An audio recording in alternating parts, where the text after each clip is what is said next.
Москве после операции мне и моей маме сказали, что мне нужно придумать какую-то историю, которую я смогу рассказывать всем. Она сказала, в таком случае тебе нужно прятать все свои диагнозы, все свои бумажки, иначе ты комиссию не пройдешь. Если взглянуть на истории всех интерсекс-людей, то мы можем заметить одну параллель. Все вокруг давят на тебя еще с детства и говорят: никому никогда об этом не рассказывай, всем ври.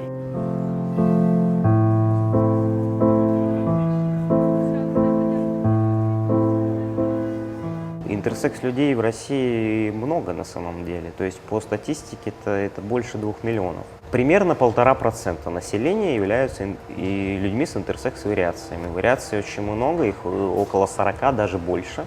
Это все вариации, которые связаны с половыми признаками. То есть это может быть полностью женское тело, но, допустим, без матки. Или полностью мужское тело, но с дополнительной X-хромосомой. Мы называем это нарушением формирования пола, хотя, как вы знаете, разные термины использовались.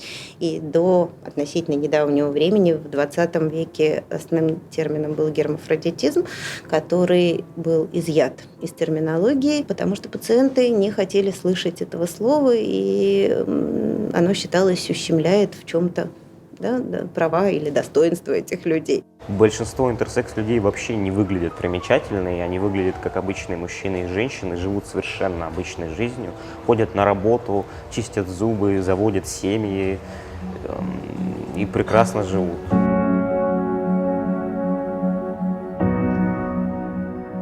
Я вспоминаю, как раньше мне Лера говорила о том, что если я хоть кому-нибудь об этом расскажу, то все, что она никогда не сможет меня простить, и тому подобные вещи. Что если я хоть кому-то расскажу о том, что у нее такой диагноз, и мне тогда показалось, что это не прям обычная бытовая вещь, что если покопаться, то у каждого можно найти, что там что-то не так, то не так, это не так, что это отличается, это выходит из нормы. С Лерой произошла такая ситуация, что она случайно из какого-то интервью, что ли, узнала, что вот есть такие интерсекс-люди, и поняла, что он тоже к ним относится, и пришла к нам на сходку, и сразу же вывалила очень много о себе информации, которая откликалась, естественно, с нашим каким-то опытом. Меня зовут Лера, мне 24 года, я интерсекс-человек, и у меня мужские хромосомы XY. Я родилась в маленьком городе Костомукша, это на севере Карелии. Все было окей, я тусовалась в музыкальной школе, у меня было пару друзей, то есть совершенно обычная жизнь. Все началось от того, что нет менструации, не растут нигде волосы, у ребенка маленькая грудь. Мама каким-то образом выбила квоту, чтобы нас бесплатно отправили в Москву.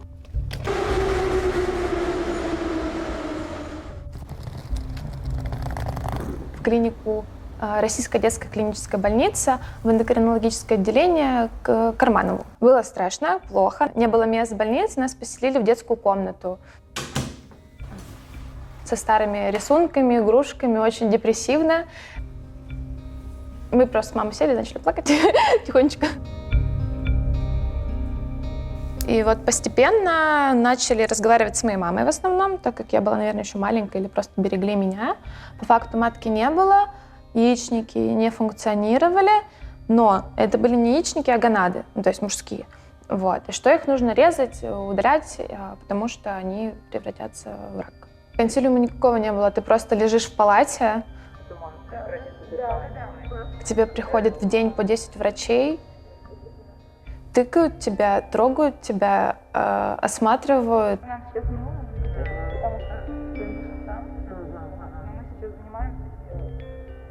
Очень некомфортно, когда тебе 14 лет, когда тебе вообще не говорят, что с тобой конкретно происходит. Ты сидишь и такой: о боже мой, за что мне все это?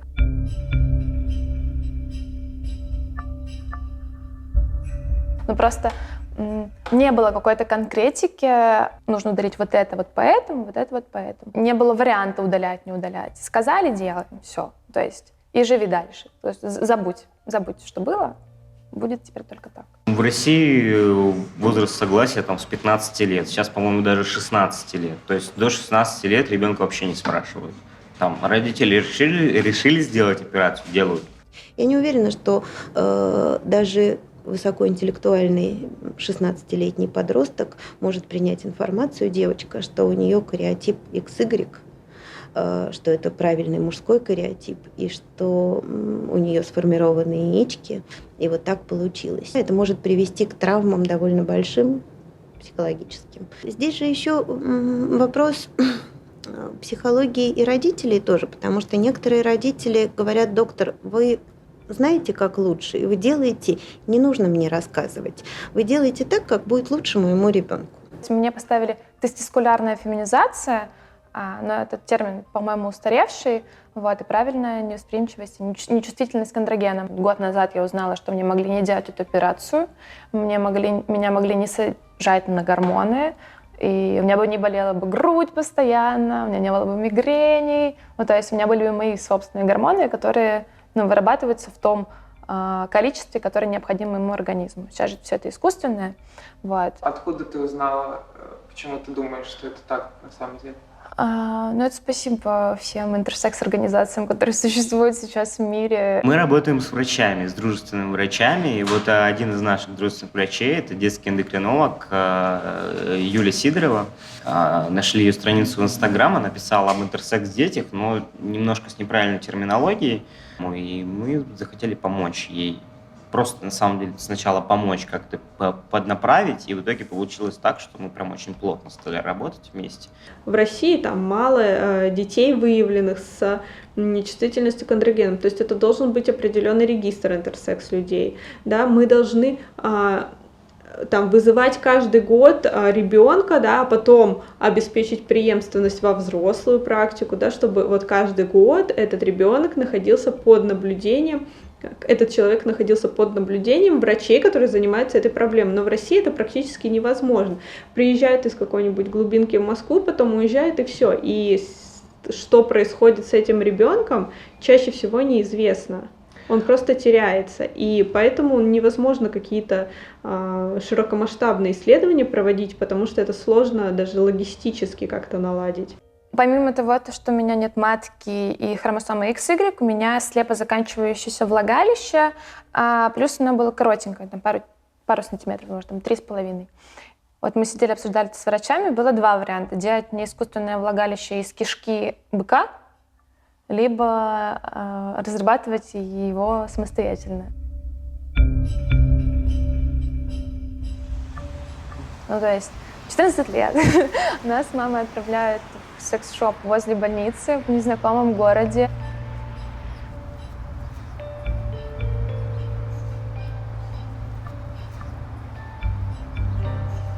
Мы заблудились. Люди шарахались, потому что какая-то безумная женщина, безумная девочка подходит: извините, пожалуйста, как найти секс-шоп? В итоге мы нашли этот секс-шоп, взяли фалоимитатор розовый, и я такая с мамой. Ну, то есть в 14 лет с мамой идти в секс-шоп — это такое себе удовольствие. Вот. И мама потом рассказывала мне, как этим всем пользоваться. Это было дико некомфортно.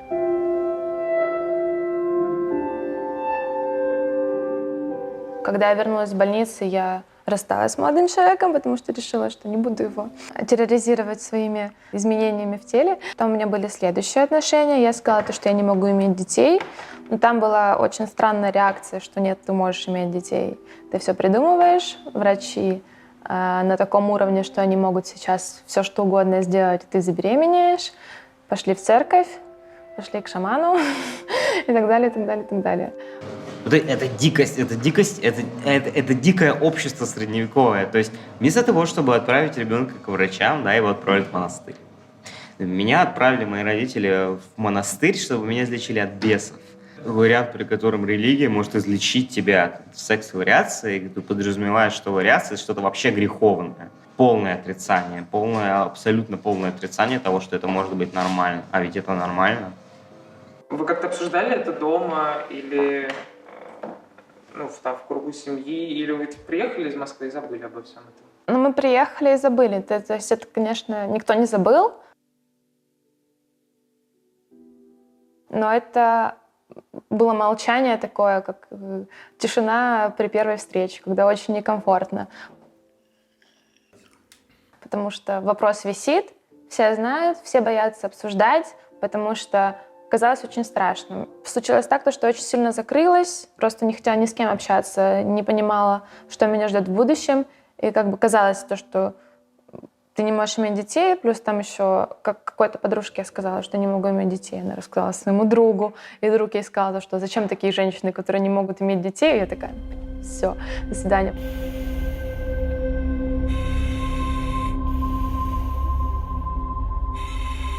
Я не видел другого выхода. И вся вот эта история надавила, и я такой, теперь меня здесь больше ничего не держит.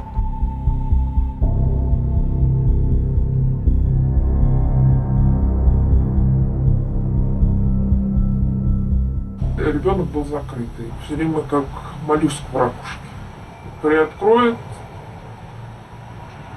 даст как бы вроде все хорошо, все, потом нет. Опять закрылся, не достучишься ни на разговор, никак, ничего. Со мной не было контакта вот такого, что вот давай там сядем, поговорим или еще там тот. Просто категорически от меня. И с отцом не было? Нет. Отец строгий был? Да. Все в себе, никому ничего не скажу.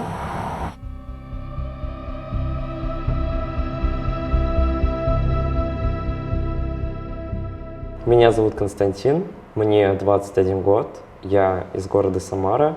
Моя интерсекс-вариация предположительно овотестис или истинный гермафродитизм. То есть ты родился с чем?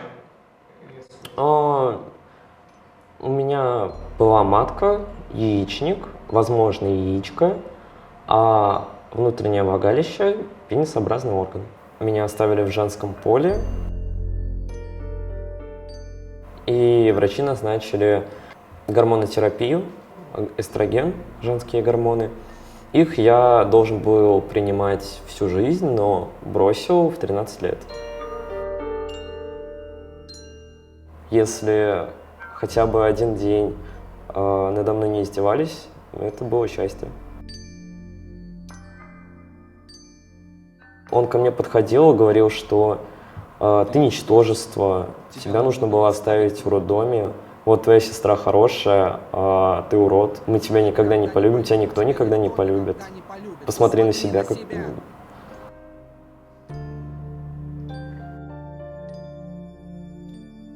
У меня в комнате была полка с книгами, на которой лежал армейский ремень.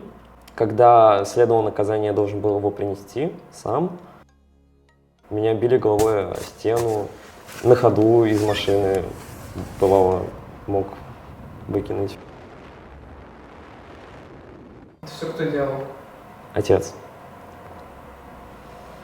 К сожалению, часто интерсекс дети становятся нежеланными, нелюбимыми. Для моих родителей, допустим, я не существую. То есть я просто умер для них. И это очень больно. Это больно для такого ребенка именно. Вот такого ребенка, которому максимально нужна поддержка в семье. Когда ему скажут, что типа нет, мы тебя любим любым, типа таким, какой ты есть. А когда самые близкие твои люди говорят, что тебе ты нам не нужен такой, то ты начинаешь чувствовать, что ты вообще никому не нужен. Я всегда чувствовал себя мальчиком все же. Когда стоял выбор между борьбой и танцами, я выбрал борьбу. Я стал обращать внимание на одноклассниц, что у них нет КДК. И когда увидел первый раз голое женское тело, я был удивлен, почему у них нет того, что есть у меня. А мама что говорила? Все нормально, такое бывает. Лет 4-5, наверное. Мы такие бестолковые пришли. Да нет, это все пройдет. Врачи сказали, ну, нечего истерить здесь по этому поводу. Девочка и девочку, все.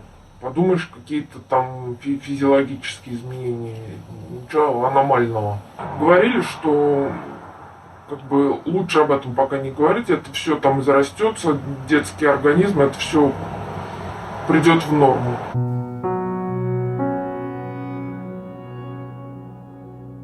Я благодарен своим родителям за то, что они отказались проводить операцию по удалению пенисообразного органа. Такие операции, они всегда оборачиваются трагедией для человека, потому что это куча негативных последствий, там рубцы, шрамы, психологическое давление, даже проблемы с самоидентификацией, лишение полной сексуальной чувствительности. Наверное, в какой-то степени человек, если у него есть несоответствие, у ребенка есть несоответствие между тем, как его воспринимают в обществе, и тем, что он видит у себя в виде наружных половых органов, это формирует проблемы психические. С другой стороны, есть ситуации, когда мы не очень уверенно выбираем пол воспитания ребенка с нарушением формирования пола в детском возрасте и знаем, что в период пубертата возможно изменение пола. В таком случае мы пытаемся максимально щадяще выполнить какие-то хирургические вмешательства. В частности, например, если у ребенка имеется гипертрофированный клитор, или можно это назвать недоразвитым половым членом, в зависимости от того, что мы не удаляем кавернозные тела, если ребенок зарегистрирован в женском поле. Мы их скрываем под кожей, чтобы это не смущало ребенка психологически. Но в то же время, если в период пубертата все-таки определится ребенок и будет в мужском половом поле дальше себя ощущать и будет смена пола, смена паспортного пола, то можно достать из-под кожи вот этот гипертрофированный клитор с кавернозными телами, не оперированный, и дальше проводить, наоборот, маскулинизирующие операции в сторону формирования мужского полового члена. В 15 лет меня отправили на обычное обследование к гинекологу. Она была очень шокирована, когда меня обследовала, и она сказала: «Ты знаешь, кто такие гермафродиты?» Я говорю: «Нет». Она мне объяснила. Интерсекс ребенок может родиться в абсолютно любой семье. Это не зависит ни от того, работали ли родители на радиоактивном заводе, или они пили или курили. Чаще всего это какие-то генетические мутации или точечные хромосомные изменения. Вообще до 19 лет не верил в это. Я думал: нет, я же транс. Не может такого, кто угодно, только не я, не может, это же такой редкий случай. Транс – это трансгендерный человек, который является представителем одного пола, но считает себя представителем другого пола, то есть психологически является представителем другого пола. Я стал искать других людей, чтобы узнать хоть что-то, что с этим делать дальше, потому что врачи не знают, родители не знают, я, естественно.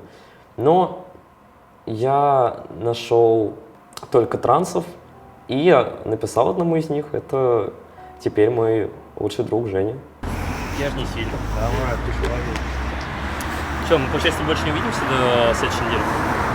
Посмотрим. С 4-5, сколько я себя помню, мне никогда не было такого, что я там себя воспринимал в другом поле, в отличие от психологического.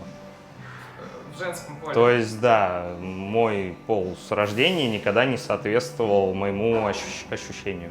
У нас просто зашел разговор за всю эту тему, связанную с гендером, за переход, потому что Костя знал какую-то информацию, я знал какую-то информацию. И, в принципе, вот так вот в Самаре встретить человека, который, так сказать, шарит за все это, и вот так вот пообщаться вживую, это было очень интересно. Мы скомпоновались в желании своем сделать переход.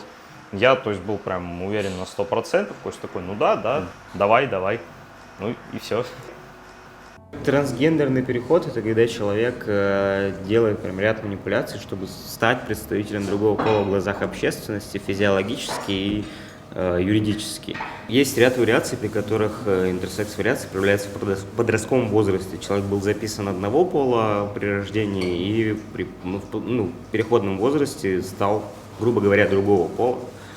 Из-за гормональной перестройки организма, вот это как раз моя ситуация, то есть я был в детстве записан, при рождении был записан младенцем женского пола, и, соответственно, лет в 13-14 произошли изменения, которые превратили меня в мужчину, вместо того, чтобы превратить меня в женщину. Интерсекс не равно трансгендер, трансгендер не равно интерсекс, соответственно, интерсекс человек может быть трансгендером, а может быть человеком, у которого переход произошел произвольно. Мы купили тестостерон через интернет, забрали на почте и просто обусловились о дозировке и о сроках. Все это было через интернет, через форумы. Может, колют, может, их они принимают. Мне, конечно, не говорят, меня стараются не травмировать мою психику.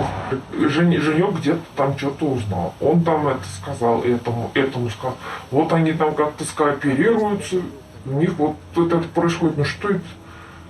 Я говорю, а вдруг это на здоровье как-то влияет? И мне кажется, это влияет все-таки на здоровье.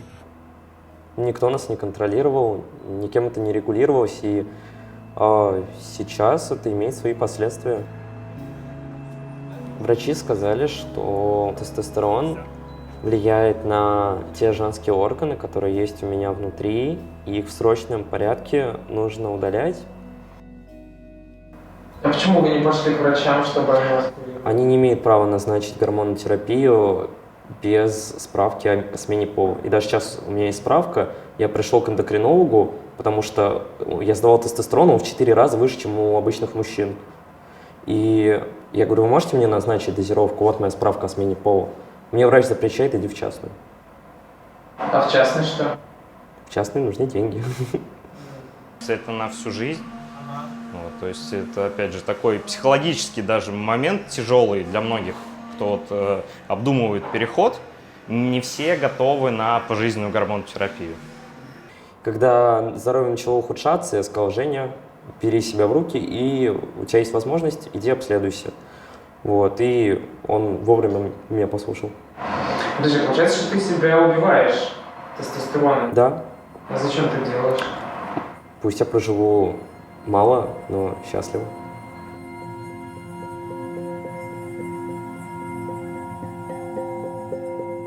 А вот вам самой что было тяжело?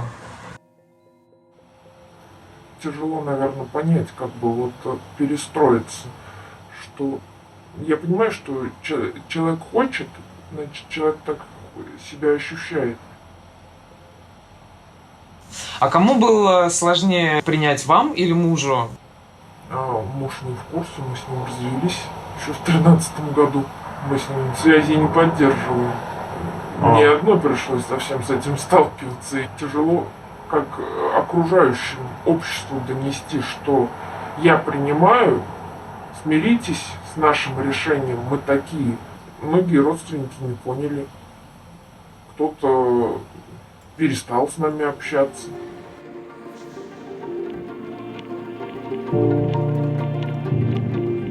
Косте было сложно. В плане того, что для мамы Костя всегда Катя. То есть ему было это сложно воспринимать на начальных шагах, из-за этого у него появилась смута в голове, в плане, типа, правильно ли я двигаюсь, того ли я хочу, что я вообще такое. То есть у него реально были такие вопросы. Вот он, первый день ЗГТ. Прошел ровно месяц. Сейчас у меня начинает ломаться голос. Всем привет, сегодня уже 3 месяца, как я на ЗГТ. 7 месяцев и несколько дней. Сегодня ровно 2 года и 2 месяца, как я на ЗГТ. Но на самом деле его мама, она всегда находилась рядом. Она очень веселая и позитивная. И, наверное, самый лучший вечер вообще, в принципе, до моей жизни остается вечер с Костей и его мамой. Это была прям теплая семейная посиделка. И даже тогда Костя вдохновился о том, что такое может быть. Чем отличаются отношения с обычным геем и с геем интерсекс? Ничем. Возможности, наверное, только в каких-нибудь сексуальных преимуществах, но по факту ничем. Вы также гуляете, общаетесь, ведете себя спокойно, делаете то, что вы хотите, у вас все гладко, вы друг другу что-то чувствуете, и вы живете, общаетесь, делитесь этими чувствами.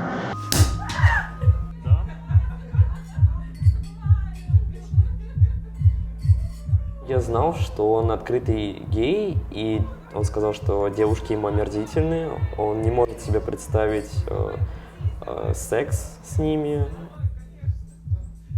Он предлагал пойти на свидание, нам пообщаться поближе. Я сказал, что нет, тебе это не нужно, тебе это не понравится.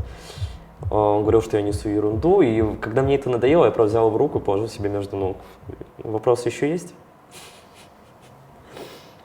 У меня не было, как это называется, какого-то либо отвращения, типа «так мне не надо» или что-то типа этого.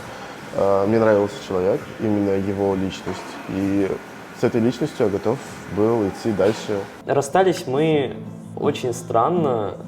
Я до сих пор не знаю, почему так произошло. Он стал отдаляться, холодеть. Потом позвонил вечером и сказал, что нам нужно разойтись. Если ты меня когда-нибудь примешь, я буду счастлив. Когда смотрел в твои небесные глаза. Сколько вы видели? 3 года. Не услышишь никогда. Прошу, забудь ко мне дороги. Я ухожу, не чтобы ты пришел. Тебя уже не встречу на пороге. В тебе свою обитель не нашел. Я теперь в объятиях другого. Для того, чтобы поменять графу «пол» в документах, мне пришлось пройти врачебную комиссию, которая состояла из психиатра, психолога, сексолога. Они проверяли, что я адекватный, ничем не болею, у меня нет расстройств. Они выдали мне документ о том, что я являюсь транссексуалом, и теперь имею право менять документы и делать операции по смене пола. Сейчас интерсекс-люди, они меняют они могут изменить документы только по статье транссексуализм. То есть, если они скажут, что человек придет и скажет, я интерсекс, не поменяют документы, ему скажут, а вдруг вы завтра придете и скажете, что вы женщина, или мужчина. Транссексуализм уже убрали из списка психических расстройств, но тем не менее, общество все равно считает это психическим отклонением. Многие интерсекс-люди же, они бесплодны, их делают операции бесплодными, или они рождаются бесплодными. И один из вариантов для них стать родителями, завести семью, это усыновление. То есть для людей, которые сделали этот переход, документальный, для них и такая опция недоступна. То есть, конечно, им не скажут глаза в глаза, вы транссексуал, поэтому идите отсюда. Просто сделают все возможное, чтобы человек не получил ребенка, потому что это пропаганда ЛГБТ, как такое возможно. Я не говорю о том, что быть трансгендером хреново, или быть геем хреново, лесбиянкой. Нет, это все нормально. Просто есть великая разница между интерсекс-вариацией и гендерной идентичностью, и сексуальной ориентацией, и много-много-много этих терминов, которыми люди просто базово должны обладать и знать эту информацию. В настоящее время мы пытаемся вместе с Минздравом, который тоже понимает эту проблему, как-то юридически, законодательно тоже это закрепить, чтобы пациенты с нарушением формирования пола имели свою форму по смене этого пола. Но на сегодняшний день пока нету.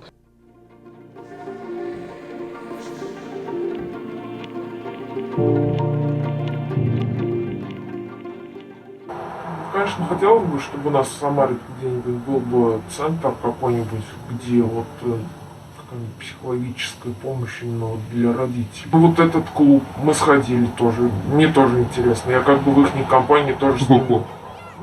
Они знают, какой клуб, где все... ЛГБТ? Да, нормальные люди же. А общество же не понимает, думает, что фрики. А если был хотя бы в каком-нибудь кабинете, самое страшное, чтобы не надавить на человека так, чтобы этих суицидов не было. Как этого избежать? Это же надо и детям психологическую помощь, и родителям в том числе, чтобы они привыкли к этому.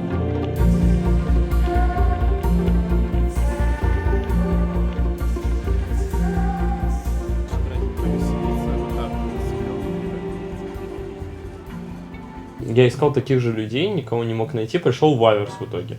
Я говорю, вы ЛГБТ-организация, вы, наверное, знаете контакты, вы с другими ЛГБТ-организациями в других городах общаетесь. И мне написал человек из Intersex Russia, по-моему, я не помню, как называлось.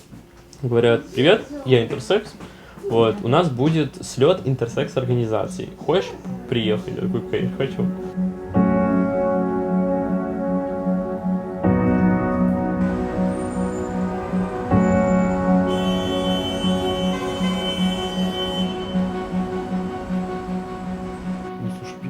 Зато да, я пообщался с такими же людьми. Я на них смотрел, знаешь, как на зоопарк на какой-то такой. Я хотел их потрогать, типа.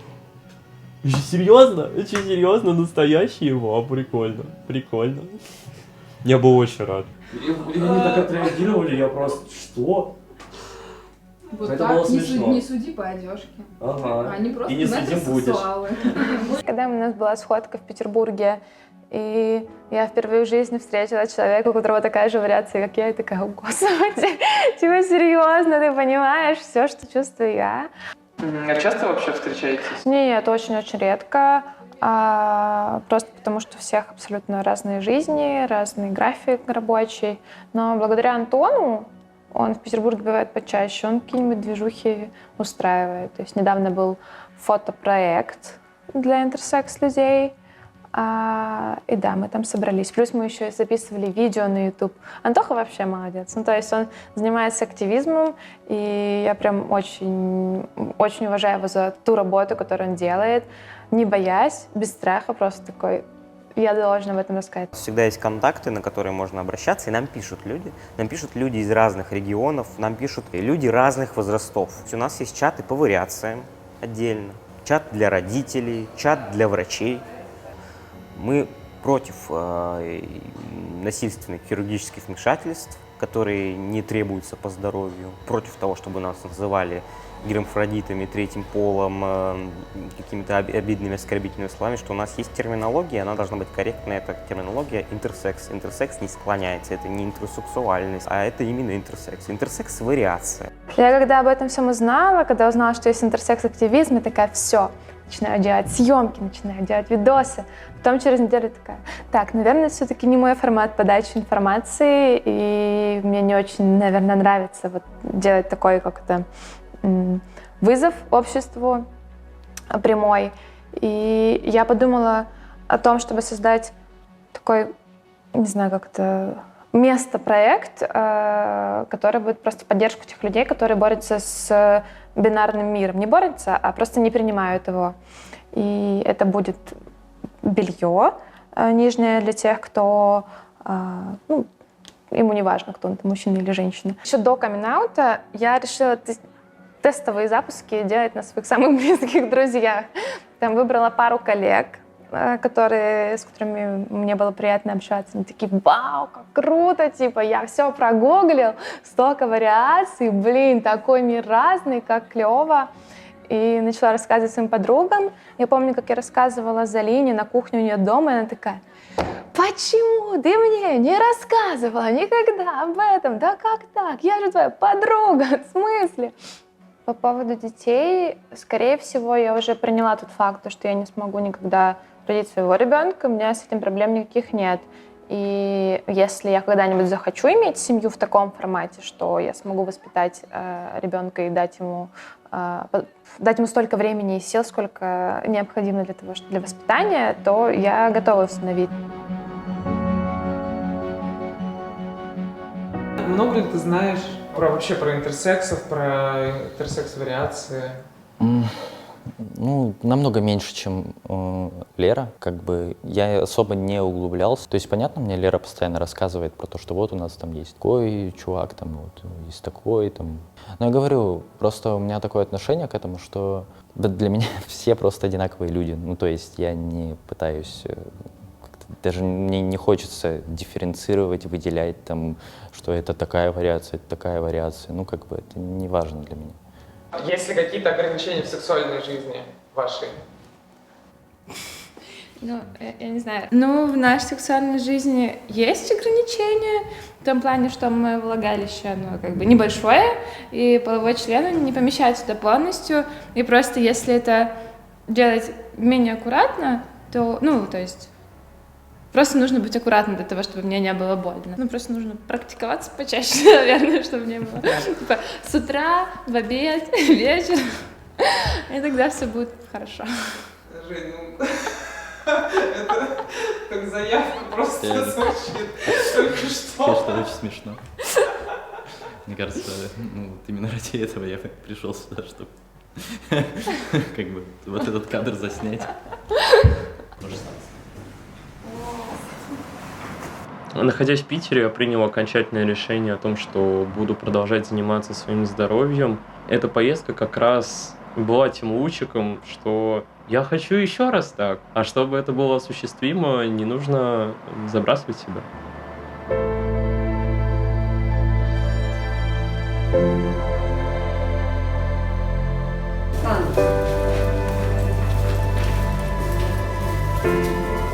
Все, выдыхай, нормально. Давай. Мама? Да.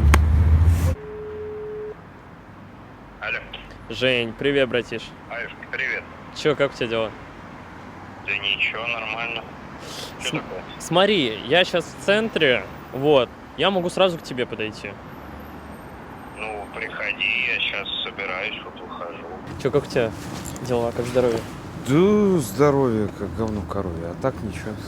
А у меня новости хорошие. Все, был в онкоцентре, доброкачественно. Ну, слава богу. Когда операция? Никогда. Не будут тебе вроде? Не, сказали, либо за свои деньги, либо просто следи каждые 3 месяца, чтобы ничего не было. Ну, понятное дело, что за свои деньги.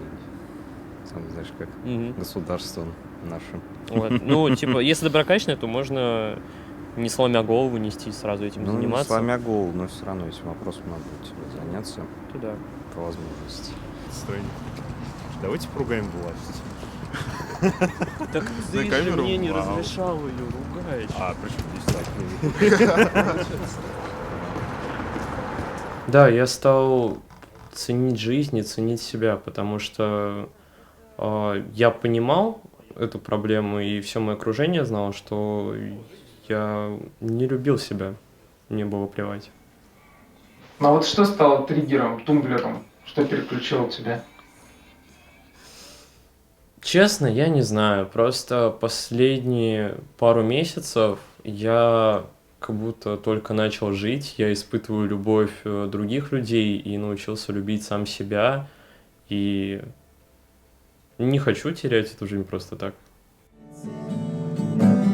Но если честно,